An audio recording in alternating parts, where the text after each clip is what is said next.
नमस्कार, आप देख रहे हैं छपरा दस्तक। आज हमारी उपस्थिति गारखा के एमपी पब्लिक स्कूल में हुई है और हमारे साथ एक अतिथि है जो झारखंड से चल के अपने बिहार में स्वरोजगार के लिए आई है और कहीं ना कहीं महिलाओं के जो उत्थान की बात होती है, महिलाओं की रोजगार की बात होती है, उस हित में बात करने के लिए आई है। सबसे पहले हम आपका परिचय जानेंगे।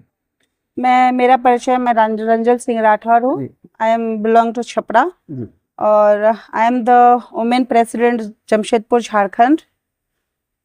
मैं यहाँ पे इस उद्देश्य से आई हूँ कि हमारे संगठन जो माँ दुर्गा महिला विकास संगठन है, उसके जरिए मैं एक माँ भूमि महिला विकास संगठन का संचालित की हूँ और उसके जरिए मैं 5 सेंटर बैठाने जा रही हूँ।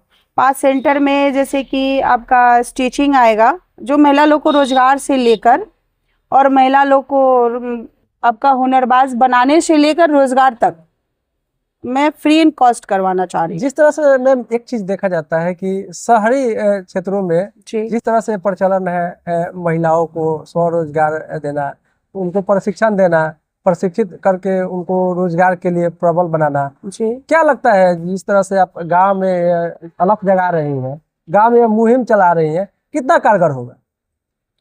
देखिए सर, कुछ भी काम करने से पहले तकलीफ तो जो करने जाता है उसको बहुत होता है, चाहे वो सामाजिक स्तर से हो या फिर आर्थिक स्तर से हो।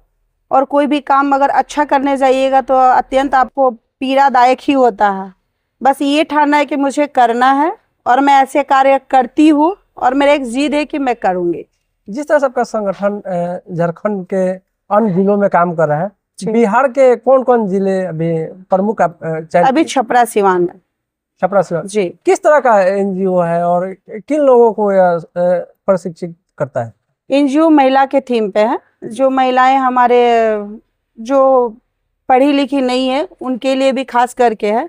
जो घर में अपने फटे पुराने कपड़े तो वो सीती हैं, बल्कि उनके मशीन को सिखाने से लेकर और टेडीवेयर बनाना हो गया, घर का सामग्री तैयार करना हो गया, जैसे कि पूजे पाठ फेस्टिवल का जो भी कपड़े आते हैं, जैसे जन्माष्टमी आ गया तो लड्डू गोपाल के कपड़े हो गए, बहुत तरह का होता है। और हर एक फेस्टिवल में अलग अलग यूनिफॉर्म, जैसे सरकारी स्कूल का यूनिफॉर्म हो गया, उसका हम लोग टेंडर लिए, उसका यूनिफॉर्म तैयार किए।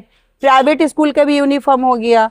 तो कहीं ना कहीं हम लोग महिलाएं जुड़ कर, एकजुट होकर, और हम लोग खुद से अपने सक्षम बनते हैं। इसका में जो पैसा होता है, कॉस्ट होता है, जो हम लोग रॉ मटेरियल बोलते हैं, कहाँ से उपलब्ध होगा? ये आपके द्वारा उपलब्ध कराया जाएगा या एनजीओ उपलब्ध कराएगी? जी, ये आप बहुत अच्छे बात बोले हैं।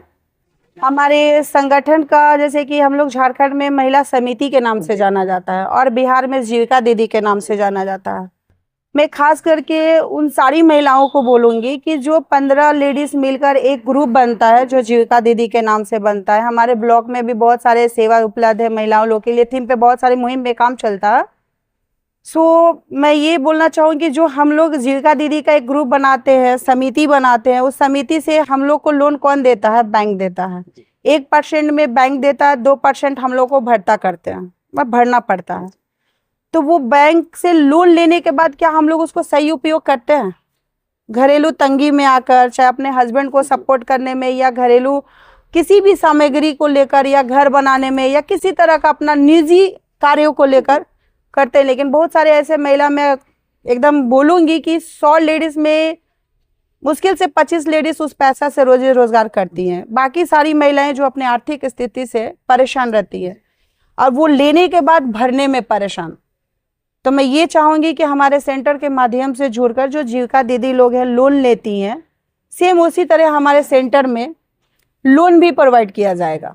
जिस तरह के मैम आप कर रही हैं कि सेंटर में हम लोग लोन प्रोवाइड भी करवाएंगे, बैंक द्वारा लोन दिया जाएगा, लेकिन एक चीज और सवाल उठता है कि जो भी हम लोग मैन्युफैक्चरिंग करेंगे, जो भी रॉ मटेरियल हम लोग सेंटर पे तैयार करेंगे, उसको कौन लेके जाएगा? आप लेके जाएंगे या कोई उसके लिए टीम रहेगा? हमारे संगठन के ही मुद्दा से होगा।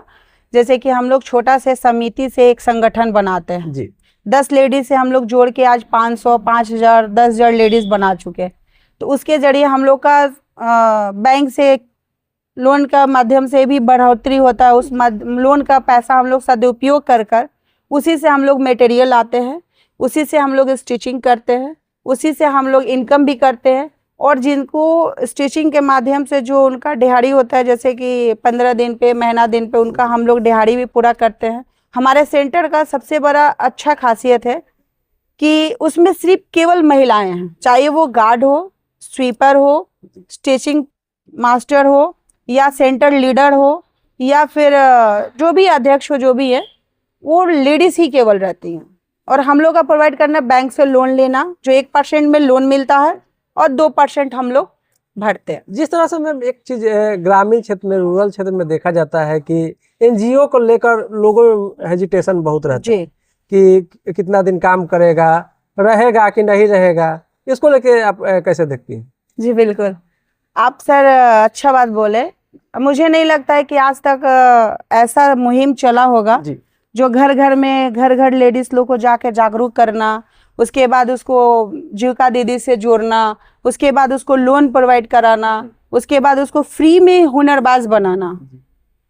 फ्री में हम जो भी अपना इनकम सोर्स लगाते हैं तो पहले हम फ्री में सिखाते हैं।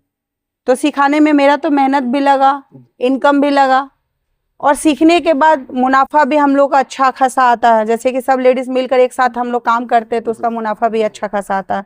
100 रुपया का कपड़ा का हम लोग 200 का कपड़ा बना देते हैं, तो 100 रुपया जो आता है तो फिर उसमें हम लोग और सारी दीदियां लोग को जोड़ते हैं।